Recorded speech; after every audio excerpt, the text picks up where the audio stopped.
Electoral বণ্ডৰে বিজেপিক কুটিৰ ঘৰত চান্দা দিয়া শাৰদ চন্দ্ৰ ৰেড্ডিৰ কথাত ইডিয়ে গ্ৰেপ্তাৰ কৰিছে অৰবিন্দ কেজৰিৱালক। বিজেপিক চান্দা দি সতীশ ৰেড্ডি বাচি গ'ল। অৰবিন্দৰ নাম লোৱাত কেজৰিৱাল ফচি গ'ল। এই বিস্ফোৰক অভিযোগ তুলি সংবাদমেল দিল্লীৰ আপ চৰকাৰৰ শিক্ষামন্ত্ৰী অতিশী মাৰ্লেনাৰ। এইগৰাকী শাৰদ চন্দ্ৰ ৰেড্ডিয়ে কেইবাটাও ফাৰ্মা কোম্পানী চলাই বুলি দাবী কৰি লগতে অতিশীৰ বিস্ফোৰক অভিযোগ। শাৰদ ৰেড্ডিৰ কোম্পানীয়ে ইলেক্টৰেল বণ্ডৰ জৰিয়তে বিজেপিক দিছিল 59.4 কোটি টকাৰ চান্দা। पैसा कहाँ है, मनी ट्रेल कहाँ है? क्योंकि बीजेपी और उनका राइट हैंड इन्फोर्समेंट डायरेक्टरेट तो बार बार कह रहे हैं कि शराब घोटाले में पैसा बना और शराब के दुकानदारों ने इस पैसे को भ्रष्टाचार में, इस पैसे को रिश्वत के तौर पे दिया। लेकिन ये तो शरद चंद्र रेड्डी का सिर्फ बयान है जिसके आधार पर अरविंद केजरीवाल को गिरफ्तार किया गया है। मनी ट्रेल कहाँ है? मैं बताती हूं आपको कि मनी ट्रेल कहाँ है। ये है मनी ट्रेल शरद चंद्र रेड्डी की कंपनियों द्वारा दिया गया इलेक्टोरल बॉन्ड्स में भारतीय जनता पार्टी के बैंक अकाउंट में पैसा।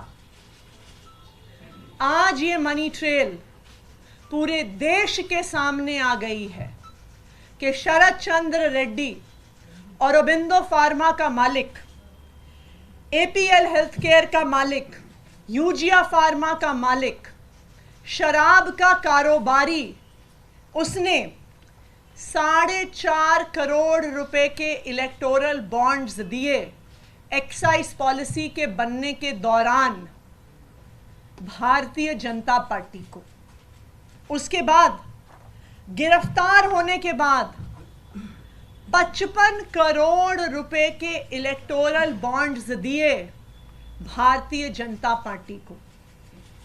तो जिस मनी ट्रेल की पिछले 2 साल से तलाश हो रही थी, आज वो मनी ट्रेल सामने आ गई है कि आखिरकार शराब के कारोबारियों ने पैसा किसको दिया, पैसा कहां गया और पैसा कब गया। तो अब मैं प्रधानमंत्री नरेंद्र मोदी जी को चैलेंज कर रही हूं। मैं उनके राइट हैंड इन्फोर्समेंट डायरेक्टरेट को चैलेंज कर रही हूं कि आज शराब घोटाले की मनी ट्रेल मिल गई है। सारा पैसा भारतीय जनता पार्टी के बैंक अकाउंट में गया है।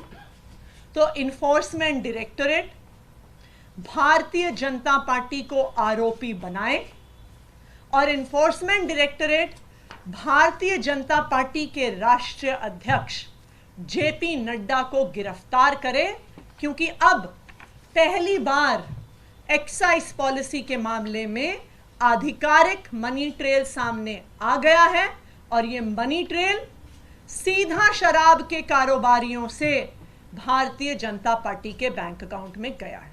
হয়, অতিশী মাৰ্লেনাৰ মতে প্ৰথমতে এইগৰাকী অৰবিন্দ ফাৰ্মাৰ মুৰব্বী সতীশ চন্দ্ৰ ৰেড্ডিয়ে ইডিৰ জেৰাত প্ৰথমতে তেওঁৰ লগত অৰবিন্দ কেজৰিৱালক কেতিয়াও লগ পোৱা নাই আৰু আপৰ লগত তেওঁৰ সম্পৰ্ক নাই বুলি মন্তব্য কৰিছিল। কিন্তু কেইমাহমান জেলৰ ভাত খাই ওলাই আহি তাৰ পিছত ভাষ্য সলাই অৰবিন্দ কেজৰিৱালক লগ পোৱা বুলি মন্তব্য দিয়াৰ লগে লগে তেওঁ মুক্তি লাভ কৰে বুলি দাবী অতিশীৰ। अरविंद केजरीवाल जी की गिरफ्तारी सिर्फ एक व्यक्ति के बयान के आधार पर है। यह व्यक्ति कौन है? इस व्यक्ति का नाम है शरद चंद्र रेड्डी। शरद चंद्र रेड्डी औरोबिंदो फार्मा करके एक बहुत बड़ी दवाइयां बनाने की कंपनियों के मालिक हैं। इनके पास कई और कंपनियां भी हैं, जिसमें से 2 प्रमुख कंपनियां हैं, एपीएल हेल्थकेयर और यूजिया फार्मा। शरद चंद्र रेड्डी जी को भी दिल्ली की एक्साइज पॉलिसी में शराब के कुछ दुकानें मिली, उनको कुछ जोन मिले। शरद चंद्र रेड्डी को 9 नवंबर 2022 को क्वेश्चनिंग के लिए बुलाया गया और शरद चंद्र रेड्डी ने साफ साफ कह दिया कि मैं कभी अरविंद केजरीवाल से मिला नहीं, मेरी उनसे कोई बात नहीं हुई, मेरा आम आदमी पार्टी से कोई लेन देन नहीं है। जैसे ही उन्होंने कहा कि मैं अरविंद केजरीवाल से मिला नहीं, उनको तुरंत अगले दिन ईडी द्वारा गिरफ्तार कर लिया गया। कई महीने जेल में रहने के बाद एक दिन शरद रेड्डी जी ने अपना बयान बदल लिया। शरद रेड्डी जी कहते हैं कि मैं अरविंद केजरीवाल जी से मिला भी। शरद रेड्डी जी कहते हैं कि मेरी उनसे शराब घोटाले पे बात भी हुई। और जैसे ही शरद रेड्डी ये कहते हैं, उनको जमानत भी मिल जाती है ईडी के द्वारा। लेकिन ये तो सिर्फ बयान है। पैसा कहाँ है? मनी ट्रेल कहाँ है?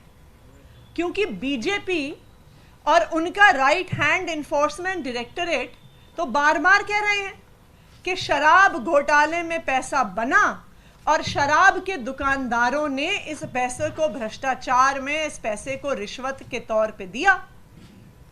लेकिन ये तो शरद चंद्र रेड्डी का सिर्फ बयान है, जिसके आधार पर अरविंद केजरीवाल को गिरफ्तार किया गया है। उल्लेखযোগ্য যে 2020 চনৰ 10 নৱেম্বৰৰ দিনা দিল্লীৰ খুৰা কেলেংকাৰীৰ গোচৰত গ্ৰেপ্তাৰ হৈছিল অৰবিন্দ ফাৰ্মাৰ গ্ৰুপৰ সঞ্চালক পি শাৰদ চন্দ্ৰ ৰেড্ডী। আৰু তাৰ পাছত 2022 চনৰ 15 নৱেম্বৰৰ দিনা ইলেক্টৰেল বণ্ডত SBIৰ পৰা 5 কোটি টকাৰ বণ্ড ক্ৰয় কৰিছিল অৰবিন্দ ফাৰ্মাই। সেই বণ্ড 2022 চনৰ 21 নৱেম্বৰৰ দিনা নগদ ধনৰ আকাৰলৈ আহি বিজেপিৰ একাউণ্টত সোমায়। তাৰ পাছতে 2023 চনৰ 1 জুনৰ দিনা দিল্লীৰ ৰাউজ এভিনিউ আদালতে ব্যৱসায়ী শাৰদ ৰেড্ডীক ক্ষমা প্ৰদান কৰি বলৱৎকাৰী সঞ্চালকালয় চমুকৈ ইডিয়ে তদন্ত কৰি থকা আবকাৰী নীতি কেলেংকাৰীত অনুমোদক বা ৰাজসাক্ষী হ'বলৈ অনুমতি দিয়ে। পূৰ্বে ইডিৰ অভিযোগ আছিল যে মনীষ সিসোদিয়াৰ প্ৰতিনিধি বিজয় নায়াৰক, দক্ষিণৰ শাৰদ ৰেড্ডী, এম শ্ৰীনিবাসুলু ৰেড্ডী, ৰাঘৱ মগুন্তা আৰু কে কবিতাক 100 কোটি টকাৰ উৎকোচ দিছিল। কিন্তু ইলেক্টৰেল বণ্ড ক্ৰয়ৰ জৰিয়তে কোটিৰ ঘৰত চান্দা দি পাছত শাৰদ ৰেড্ডী হৈ পৰিল গোচৰৰ অনুমোদনকাৰী বা ৰাজসাক্ষী। কিহৰ বলত বা সেয়া কি বুলি চৰ্চা চলিছে সকলোৱে জানে। বিজেপিৰ নিৰ্বাচনী বণ্ডলৈ বৃহৎ চান্দা যোৱাৰ পাছতে তেওঁ গ্ৰেপ্তাৰ হোৱা স্বত্তেও আদালতে ক্ষমাও কৰিলে, তেওঁক ৰাজসাক্ষীও পাতিলে। অথচ একে গোচৰত তেলেংগানাৰ প্ৰাক্তন মুখ্যমন্ত্ৰী কে চন্দ্ৰশেখৰ ৰাওৰ কন্যা কে কবিতাক যোৱা 15 মাৰ্চৰ দিনা দিল্লীৰ আবকাৰী নীতিৰ গোচৰত ইডিয়ে গ্ৰেপ্তাৰ কৰিছিল। 2023 চনৰ ফেব্ৰুৱাৰী মাহৰ পৰা একেটা গোচৰৰ বাবে দিল্লীৰ প্ৰাক্তন উপ মুখ্যমন্ত্ৰী মনীষ সিসোদিয়া কাৰাগাৰত বন্দী হৈ আছে।